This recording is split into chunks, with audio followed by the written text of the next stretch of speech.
What's up, suckers? Me again.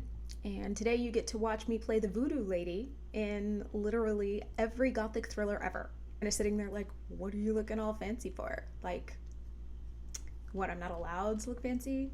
A woman can't feel good about herself? Is that just not allowed these days? It was laundry day. No, the truth is, I did this because I felt like I had the time and the energy, which is perfect because today we are going to be talking about this very thing. And yeah, let's just get into it. Talking about productivity and its connection to energy.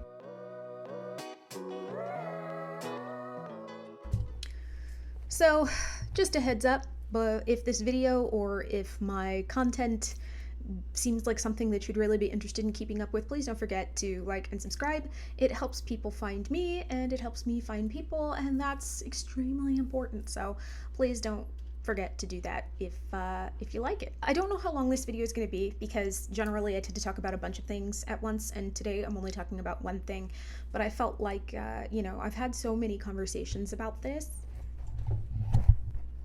I've had so many conversations about this lately that I felt like it was something that I needed to address, because essentially, and I don't just think this is a neurodivergence problem, but I think that neurodivergent people struggle with this the most. I actually didn't really pay as much attention to energy when I first started this either, and I know that when I say the word energy, I probably look like I'm about to start talking about some sort of astrological energy, but that's not what I'm referring to. I am actually referring to just your day-to-day energy, the energy that you put forth to put one foot in front of the other every single day. And a lot of us don't think about that. And I used to not either.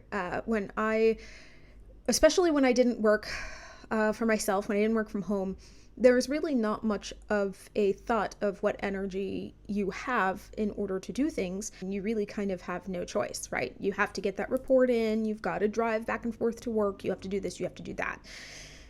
But I think that part of the reason that a lot of us struggle with getting things done has to do with the fact that we don't think about our energy. We don't really think about what we will be able to do until we are officially to the point where we can't do anymore. And then we're disappointed in ourselves, we're disappointed in our day, and then we're disappointed in every single person who keeps asking us for shit after we have officially reached that wall. For some of you, that's going to be children. You still have to feed those children. Don't be coming after me saying that I said to neglect your kids or something. I just want to make that clear. My point being, I think a lot of us struggle with wanting to get things done and being kind of at the mercy of whatever energy we have. And there are people I know who have what seems like boundless energy, and they don't have boundless energy. They just have more energy than I do. Everybody is eventually going to reach a wall. And if you don't keep track of when that wall is, or what signs you have for when you're about to hit that wall, you are going to wind up hitting it at a very inconvenient time. And I learned this after getting chronic fatigue syndrome. I actually, for a while, assumed that I felt better because my ADHD medication, coffee, and a number of other things that I put into my body to be able to stay awake throughout the day were doing their job. But the thing is, when they do their job, a lot of us tend to assume that feeling better means being better, and that's not necessarily the case. And I found that out, and I don't mean to brag, but it only took me effing this up 3 times to finally figure out that there is a reason you feel tired. There's a reason you feel exhausted, and that you have to listen to these things if you want to continue to keep doing the things that you want to do. So I'm just going to give you guys a few ways that you can keep track of this, and you go ahead and you do it, or don't. But I would suggest that you do, because otherwise, I don't know, goblins are going to come in the middle of the night and steal your kids or something. First of all, I would suggest for everyone, not just for neurodivergence, for everyone, get some sort of way to keep track of your mood that is easy for you to review and quantify. And in my last video, I did outline a couple apps that will help you with that. If you decide that that is something that you want to do, I would highly suggest maybe looking at those apps. If you have another way that you prefer, I would, suggest that you do that then. But you want to keep track of your overall mood, at least for a month, sometimes 3 months. And you want to try to make your focus on your energy as granular as possible. Don't just pay attention to I'm tired, but pay attention to what you feel like when you're tired. And this isn't just physically, this is also emotionally. If physically you notice that you start feeling dizzy and sweaty, great. But sometimes you're going to feel physically fine, but emotionally and mentally you're going to notice that you snap at people easier, or that you tend to crave certain foods, or that even that you feel like watching certain TV shows. I'm actually kind of right now describing my time of the month, but it could happen to anyone, right? When you notice that you're in the mood for those kinds of things, for example, when I start getting really tired emotionally, I want comfort food, right? I start wanting mac and cheese, pizza, burgers, things that I don't usually eat on an everyday basis, not because I don't love them, but because they give me the poops. I could class up my look, guys, but the inside is still pure trash. But I do these things, and that is when I can tell that I am getting to a spot where I need to really start focusing on doing things that are either not going to push me too far emotionally, or every once in a while, luckily enough, I have a job where I can work those emotions into what I'm writing or what I'm doing and kind of acknowledge them and honor them. If you can't do it that way, I do still suggest honoring emotional tiredness just as you would honor physical tiredness. A lot of people, when they are tired, right, go to sleep, or even sometimes they just sit down. You eat when you're hungry. Physical things we tend to smooth, Ariana. But when it's emotional, we don't always give it the same respect, right? I'm feeling sad, but I'm not going to do anything about that. I am snapping at people a lot easier, but I'm not going to do anything about that because, it's just me being an asshole. But most of us, except for those of us who are an asshole just on principle, are being an asshole or feeling tired and sad and run down for a reason. And so that is when you need to take your scheduling into account. You need to take the kind of work that you are doing into account, and you need to honor those feelings one way or another. If you can take time off, take time off. If you can't, try to funnel it into some hobby time that you might be able to write into your day, but figure out a way that your tiredness can be alleviated. Okay, think of it as sleep for your soul. Sometimes your soul needs sleep. And when it comes to physical tiredness, of course, that also plays into it. You definitely, when you're planning out your day, your week, your month, you want to take into account how much energy each task is going to take. When you are writing things down to get it done for the day, whether you're doing it on a to-do list, whether you're doing it in an app, whether you're doing it on a calendar, always think about how much energy each thing takes. And energy doesn't just necessarily have to be of the physical sense. It could also just be, I fucking hate this. I don't want to do it. And therefore, I'm going to keep trying to avoid it. That kind of stuff, even medicated, takes more energy than it should. For example, right now we don't have a dishwasher. I've got like 1 more week left and I'm gonna break every dish on my way out. But I hate dishes. I hate doing them. And so while most people would consider doing dishes to be frustrating or annoying, but not necessarily mentally or emotionally draining, I do dishes and I need a break afterwards because I hate it. I'm literally standing just scrubbing every freaking dish in the house.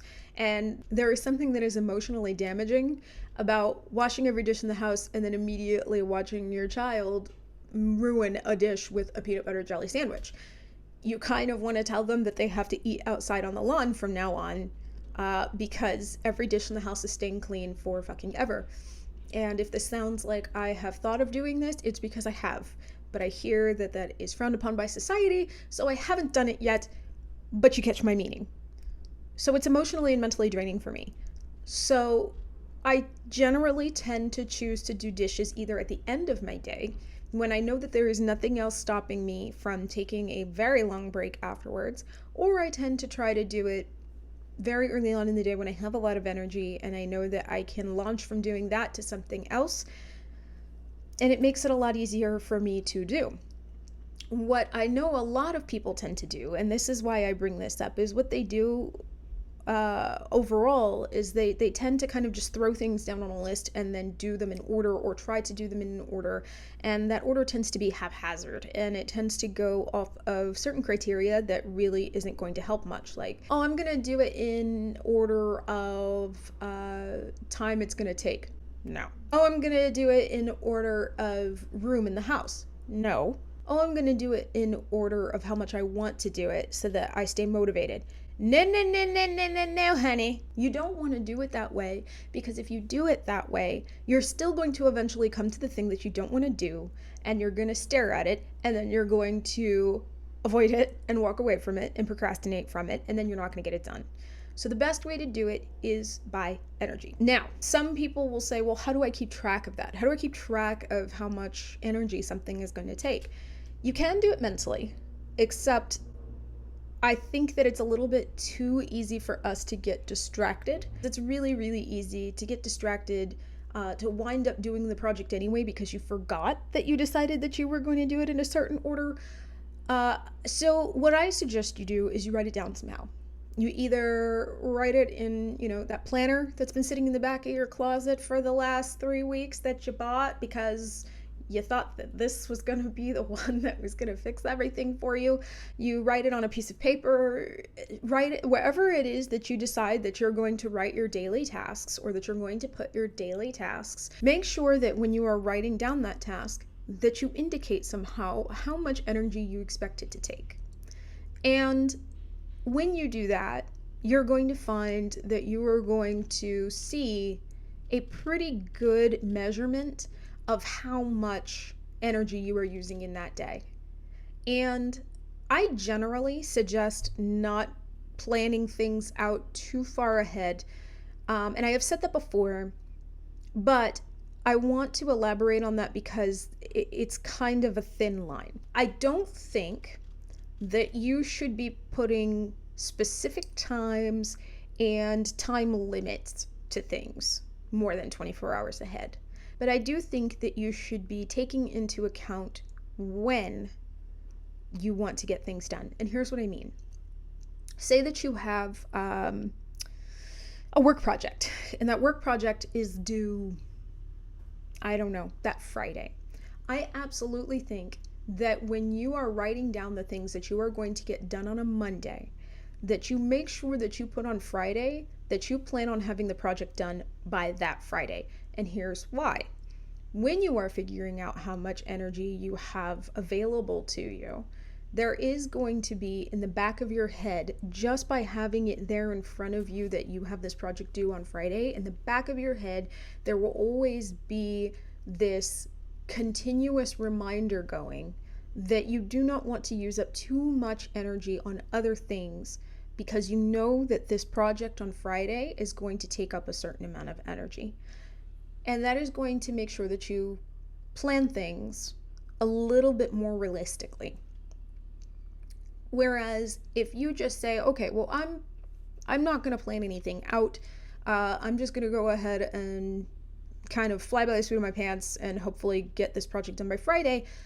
Almost always, you're going to find out that by Thursday night, you are using up energy you don't have and borrowing energy from the following day to get shit done that you didn't get done during the week. I am eventually going to do a video on project planning for ADHD, because I think that there are some cracks there in how a lot of people tend to plan projects as an ADHDer. But for right now, just think in terms of how much energy is this going to take, okay?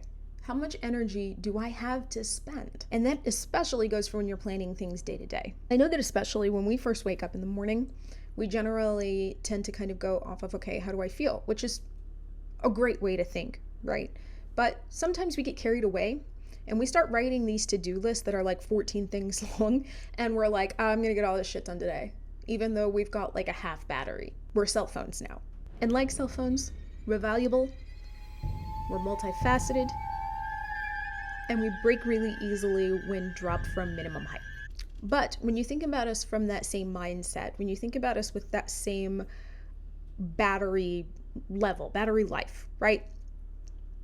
You don't want to try to do something that's going to eat up a lot of that battery when you've only already got 50%. Before you combust, or before that battery gets down to zero, the best way to deal with it is when you are writing that to-do list to just automatically keep track of that energy. If you're already low energy and you are writing down things and you start realizing, holy shit, all of this is very high energy work, then you got to cut some of those things from your to-do list and try to leave them for the following day. And if you can, go to bed early or get some extra rest somehow. There actually is a fantastic study out there that showed that people gain more energy from laying down than from sitting up. So if you have any chances to lie down and take a nap, those are the best times to do it, even if it's not falling asleep. I actually, my medicine keeps me from falling asleep, but I have found that if I lie down when I'm resting, that I do tend to bounce back within a couple hours and I'm able to do a little bit more. So just make sure that you're doing that. Make sure that you're taking frequent breaks if you can. And I can hear some people out there saying, okay, but what if I've got work that needs to be done and I can't put it off? I have shitty energy right now. How am I supposed to make that work? And all I gotta say is that's where prioritization comes in, my friends.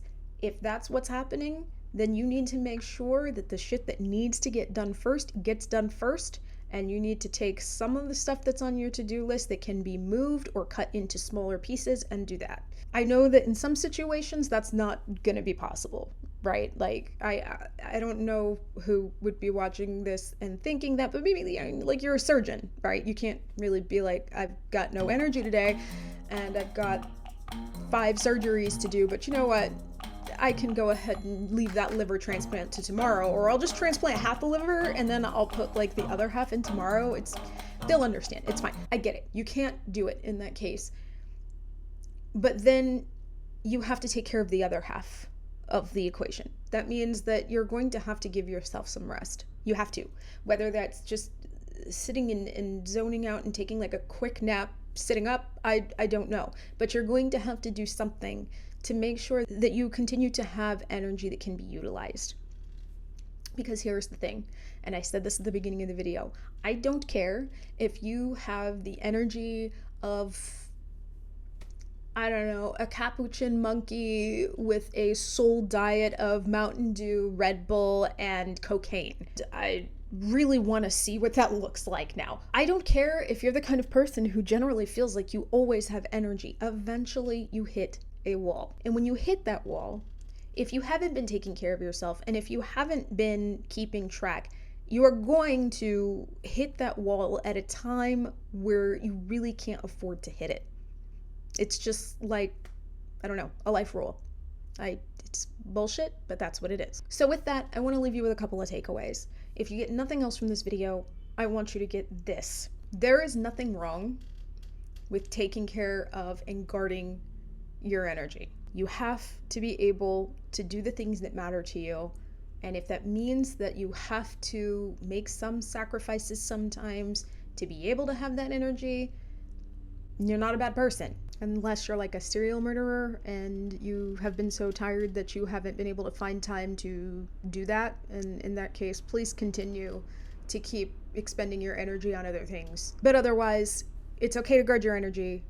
And that leaves me with number 2.